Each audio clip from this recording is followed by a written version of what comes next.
Oh yeah, QuiteGoneJin here. Let's get into it. We're going to talk about martial arts, how to pick one that's very appropriate for you, and how to spot a really good studio, one that's going to take care of you.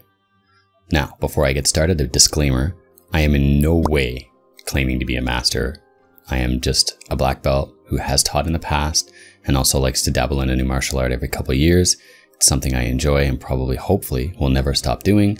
And I'm going to share my experience with you. So here are 4 or 5 different arts, a little breakdown of them, and then how to spot a studio that will teach you to your highest potential.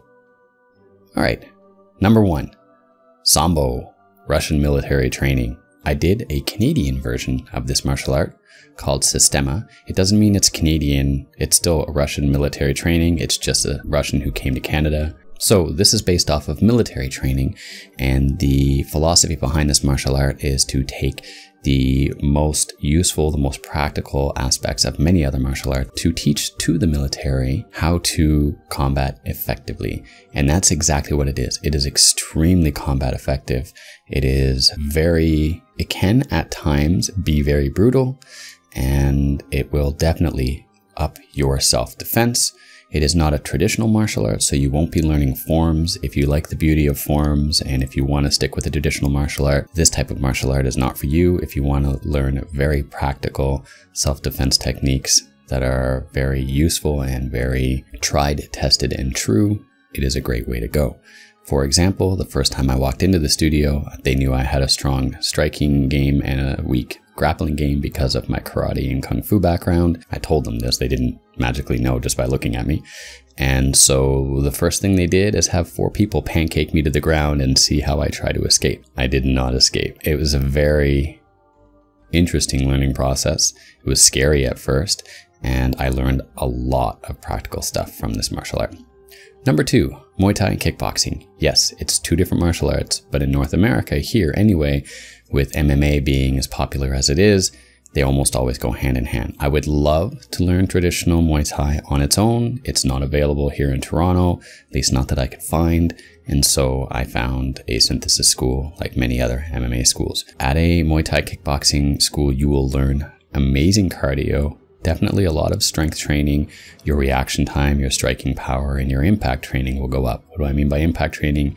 You'll be hitting a lot of pads and you'll know what it feels like to hit something. That's important. Also, if you're gun shy, this is a fantastic martial art to start with. Gun shy, I don't mean guns. I mean, if you react poorly to quick movements towards your face, if you flinch, that's gun shy. And some people are just naturally gun shy. It's not a detriment to you. It doesn't mean that you can't be a good martial artist. It just means you have something you need to unlearn. And I found that the training available at a lot of Muay Thai and kickboxing academies help in this regard a lot. Number 3, karate. Traditional karate is very thought-provoking because of forms and form applications. I love forms. Not everybody does. I find that if you are learning a form, basically a series of movements, you work on perfecting the movements without thinking why, and then later on you look for applications of those forms. So you spend years learning something from a form, because years later, when you're a more advanced student, you can look back on applications of an earlier form and realize how deadly that white belt form actually was. Really like it. Karate is a very good example of a hard martial art, as in hard style, not difficult, whereas something like Tai Chi would be the soft side of the art. So it depends on what you like. Some people do want an aesthetic quality to their martial art. If you're doing it for athleticism and you want to learn how to be more fluid, then karate is probably not for you. And karate is also often very similar to the next martial art we're going to talk about, which is Taekwondo. Both karate and Taekwondo are hard arts. Both of them have very similar stances, kicks, and punches, whereas Taekwondo focuses pretty heavily on flying kicks. It's a very interesting origin. The martial art basically had peasants defending themselves against men on horses, or so the story goes. And that's why you would have to learn how to defend yourself with high kicks, because you don't have a weapon and you have to knock someone off a horse. Pretty cool. I love the artistry of a high spinning kick. This is one of my biggest weaknesses, and I would have a lot to learn from it. I don't flip easily. I'm not very good upside down or horizontal. It takes me out of my comfort zone and sometimes disorients me. So if you're like me in that regard and you want to get better at it, Taekwondo is fantastic for you. They do have traditional forms as well. So if that's something that you're into, go for it. Taekwondo is a lot of fun. Wing Chun Kung Fu. Wing Chun is both soft and hard. It's very center line, as in your strikes come from the very middle of your body. It is really good at teaching you in tight fighting, or fighting in places with very little space. And you also get some pretty amazing training with their wooden dummy. You've probably seen it before on a Jackie Chan movie where he has that wooden pole in front of him with a couple arms sticking off, and he repeatedly strikes them in all different motions. Wing Chun starts there, and it's pretty fantastic. You'll get very strong forearms and hands, and your hand speed will be very strong as well. Also, you will quickly learn some hand trapping, which is awesome. Look up hand trapping, it's pretty cool. It's basically not just blocking or pushing a strike aside, but learning how to trap a strike while it's in motion and then using that trap to either counterattack or defend yourself. Number 6, eskrima or arnis. It's a Filipino martial art, and it's different in the way that it's one of the few martial arts that will give you weapons right away.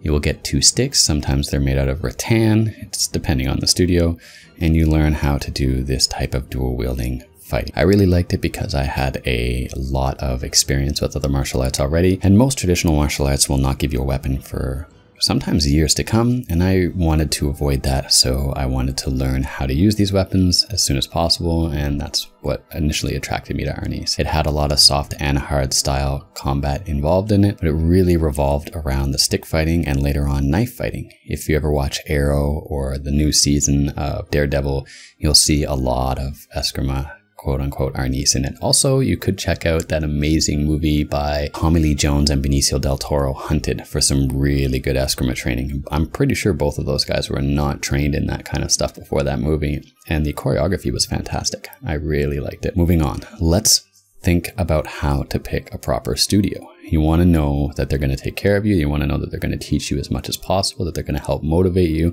that they're going to be there for you in every aspect that you need, and that they're going to be there for a while. Number 1 thing I would look for in a good martial arts studio is private lessons. If you're always in a group atmosphere, you aren't always getting looked at, and you do not advance anywhere near as quickly as you do with private lessons. You do need a balance. You're not practicing, you're not creating muscle memory in private lessons. You are fine-tuning, and I would say about 30% of your martial art practices should be private lessons if you can do it. Number 2, some type of cardio lessons. This is the opposite. So you want to practice the movements over and over again. You want to strengthen your internal organs. You want to commit your movements to muscle memory. Cardio classes are going to do that. Some people will probably balk at the term cardio classes. You can call them skills classes. You can call them group classes. Call them what you want. But it is a cardio class. It's not focusing directly on technique. It's focusing on repetition, muscle memory, and strengthening the internal organs. Sparring. Okay. If you don't spar, you won't know what it's like to give a hit or take a hit. A lot of people make the common mistake of not striking through their target when they start a martial art. Your movements could be gorgeous. You might have a really good hand speed and coordination. You might have a lot of power, but you might not be striking through your target. If you don't spar, you won't know that. And then when you go to defend yourself, you're going to hit like a wet noodle. It's not going to be fun. Next, motivation and consistency from an instructor. Okay, he isn't your friend, and you pay him to make you good at something that is physically hard. And no matter how much you love martial arts, sometimes there will be lazy days and excuses, just like the gym. Now, if you're really into martial arts, this shouldn't be a big deal, but it happens to everyone. It happens to me, even when I'm really motivated. And having a studio that keeps an eye on you, that calls you when you're not around, that treats it like a business, can really help motivate you. So, look for an instructor who is not a pushover. It really helps. Next, a non-violent approach. I cannot stress this anymore. If your school's first self-defense technique is anything other than teaching you to make a loud noise and run if it's safe to do so, don't train from them. Nobody's going to teach you to be an invulnerable killing machine. And if you think that's going to happen, then you're going to hurt yourself, or you're going to hurt someone else, or worse. The best defense is to get away. It's always been to get away.